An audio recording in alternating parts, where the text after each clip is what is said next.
Salut, j'espère que vous allez bien.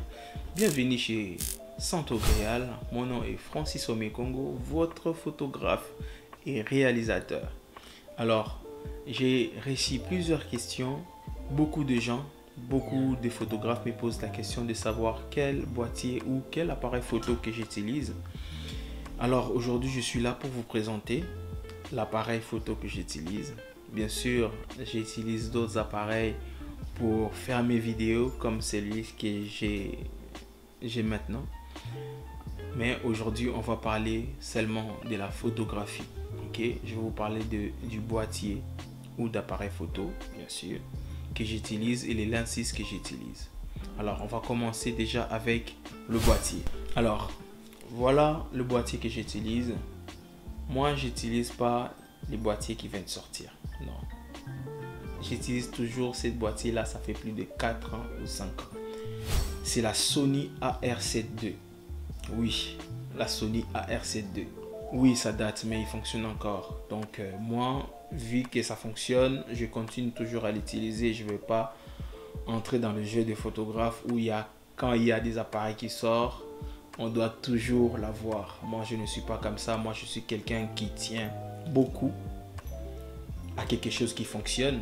Pour l'instant, cette Sony là fonctionne et il fait des images magnifiques. Je vais vous montrer quelques photos, donc comme celui-là, celui-là, celui-là et celui-là. Quand je l'ai choisi en fonction de son capteur. Franchement, j'aime beaucoup. En tant que photographe qui fait des modifications sur ses photos, avoir un gros capteur, ça facilite ça facilite les choses. Tu peux bien voir, les photographes qui me suivent savent de quoi je parle. Tu peux bien voir les petits détails et franchement c'est magnifique. Pour les gens qui ont demandé quel boîtier que j'utilisais, quel appareil que j'utilisais, j'utilise le Sony AR7 II et il fonctionne encore après 5 ans. Donc je ne sais pas si je vais les changer, et si je change aujourd'hui, je vais rester bien sûr sur la Sony toujours parce que j'ai des lenses qui fonctionnent avec. Je vous ai dit que je vous parlerai aussi de mes lenses. Alors moi, je suis toujours dans les côtés basiques en fait. Celui-ci, c'est un lens de Sony en 50 mm. Oui, j'en ai deux seulement. J'ai des lenses seulement que j'utilise, un 50 mm et un 70-200. Alors, celui-ci, je pense pas que j'ai dépensé plus de 300 ou 200 $ dessus. Je l'ai acheté en 2019 ou 2020 si je ne me trompe pas. Ne vous fatiguez pas avec des gros lenses qui coûtent plus cher. Ça veut dire des lenses je vois d'autres lenses qui coûtent dans le 3000, 4000 $. Franchement, moi pour l'instant, la 50 mm, ça fonctionne correctement. C'est ce que j'utilise pour mes mariages. C'est ce que j'utilise aussi pour mes photoshoots au cas où que j'en ai besoin.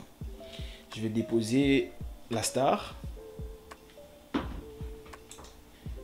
Celui-ci, il fonctionne aussi. C'est le deuxième lens que j'utilise, c'est un 70-200, ok, pour les gens d'ici, et 70-200 pour les gens qui me suivent à partir du Congo, bien sûr, parce que je sais que plusieurs photographes du Congo me suivent aussi. Ça fait 2 ans que je l'ai, il fonctionne bien. Je l'utilise sur tout ce que j'ai fait, donc les mariages, les photos paysages. J'utilise même celui-ci aussi sur mes photos paysages, au cas où que j'ai envie de zoomer sur quelque chose. Il est toujours là avec moi, et puis je l'utilise toujours sur mes photoshoots, comme ces photos là. La photo que je vous montre maintenant est faite avec cette lens là. Cette photo aussi est faite avec cette lens là, et celui-ci, bien sûr, oui, celui-ci est fait aussi avec ces 70-200 ou 70-200.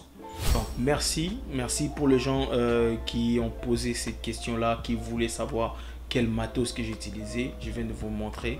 Donc c'est des matos simples. Ne vous fatiguez pas. Ne vous fatiguez pas avec des matériels qui coûtent très cher.